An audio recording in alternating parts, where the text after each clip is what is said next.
हम लोग जब परमपिता परमात्मा से जुड़े रहेंगे तो हमेशा सुखी रहेंगे।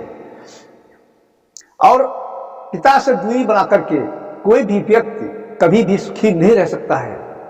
ये भी एक बहुत बड़ा पाप है। क्यों? परमात्मा से दूरी बनाना, क्योंकि उसका बहुत बड़ा मेरे ऊपर एहसान है। उसने मेरे लिए बहुत कुछ किया है, मेरा भी फर्ज है उसका ध्यान करें, उसका स्मरण करें और उसका सत्संग करते रहें संतों का, तब ज्ञान होता रहे। उसके लिए कुछ तो करते रहें परमात्मा के लिए, वो भी तत्वदर्शी गुरु से ज्ञान प्राप्त करके, तभी हम कुछ उसके लिए कर पाएंगे। और वो कुछ नहीं चाहता है, केवल भाव चाहता है, भजन चाहता है कि मेरा भजन किया जाए, मेरा स्मरण किया जाए। तो उसका बहुत बड़ा एहसान मेरे ऊपर है। देखिए संतों ने क्या बताया है कि परमपिता से प्यार नहीं, कोई न्याय नीति व्यवहार नहीं, इसी से देखो आज जगत में कोई सुखी परिवार नहीं। मानो चोले में ना जाने कितने यंत्र लगाए हैं, कोई यंत्र बेकार नहीं, पा सकता कोई पार नहीं। देखिए कितने अच्छे यंत्र लगे हैं। कौन बनाने वाली फैक्ट्री है? कौन बना सकता है?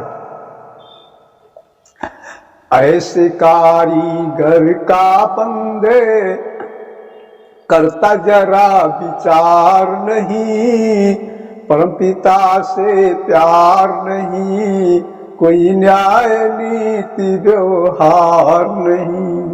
बड़ा अच्छा शरीर उसने बनाया, एक एक पुर्जे में लगा दिए, लेकिन फिर भी हम उसको भूल जाते हैं, उसका ध्यान नहीं करते हैं। और देखिए क्या उसने किया है कि फल और फूल अन्न इत्यादि समय समय पर देता है। फल और फूल अन्न समय समय पर देता है। फल और फूल अन्न इत्यादि समय समय पर देता है, करता है इनकार नहीं, कोई भेदभाव तकरार नहीं। ऐसे शिल्पकार का बंदे मान जरा उपकार नहीं, परमपिता से प्यार नहीं, कोई न्याय नीति व्यवहार नहीं। देखिए कोई पक्षपात नहीं करता, सबके लिए पेड़ पौधे फल अन्न सब कुछ बराबर समान रूप से उपलब्ध करा दिया है, फिर भी उसका ध्यान नहीं देते हैं। उसने मेरे लिए और क्या नहीं किया, सब कुछ कर दिया। कि सूरज चांद और तारों का, देखिए समझने की बात है कि सूरज चांद और तारों का कहाँ बिजली घर बना हुआ। देखिए कहीं पावर हाउस है, सूर्य चंद्रमा बराबर हमें प्रकाश देते रहते हैं, कहीं कोई बिजली घर नहीं है, कोई पावर हाउस नहीं है। सूरज चांद और तारों का कहाँ बिजली घर बना हुआ, एक पल भी धोखा नहीं देते, कहाँ कनेक्शन जुड़ा हुआ। एक पल भी धोखा नहीं देते, कहाँ कनेक्शन जुड़ा हुआ। देखिए कारीगरी उसकी। और क्या कि कोई खंभा कोई तार नहीं, कोई खंभा कोई तार नहीं, खड़ी कोई दीवार नहीं, ऐसे कारीगर का बंदे मन जरा उपकार नहीं, परमपिता से प्यार नहीं, कोई न्याय नीति व्यवहार नहीं।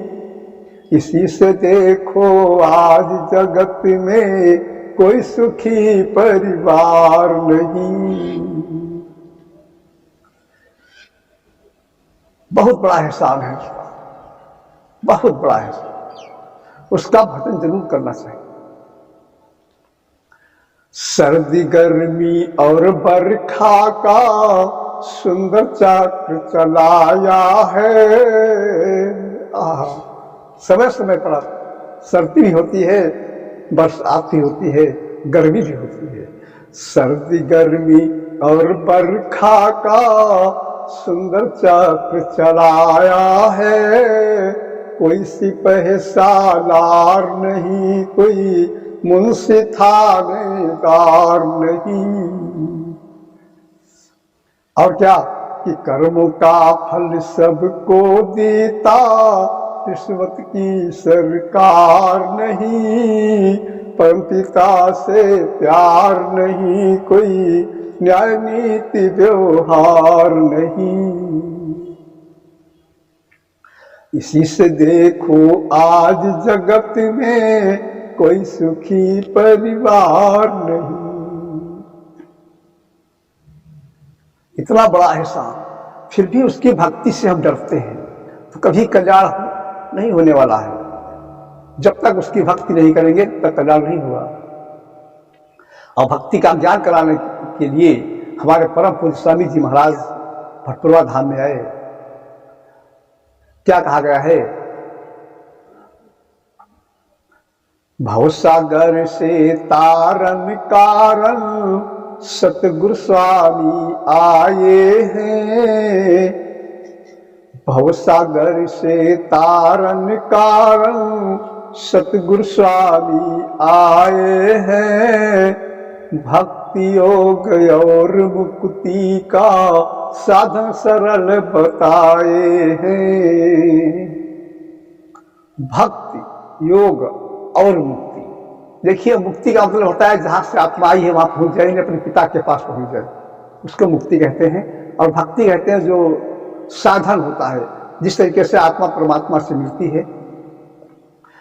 तो भक्ति योग और मुक्ति का साधन सफल बताए हैं। ऐसे सतगुरु के चरणों में होता क्यों बलिहार नहीं। परमपिता से प्यार नहीं, कोई न्याय नीति व्यवहार नहीं। इसी से देखो आज जगत में कोई सुखी परिवार नहीं। सब लोग मिलकर के खूब सत्संग करें, खूब वाणी की भक्ति करें, उसी में सुख है, उसी में कल्याण है। जन्म जन्म भटकते रहो, जेहि अवसर के हेत, सो अवसर तुम पाई के अब क्यों भयो अचेत।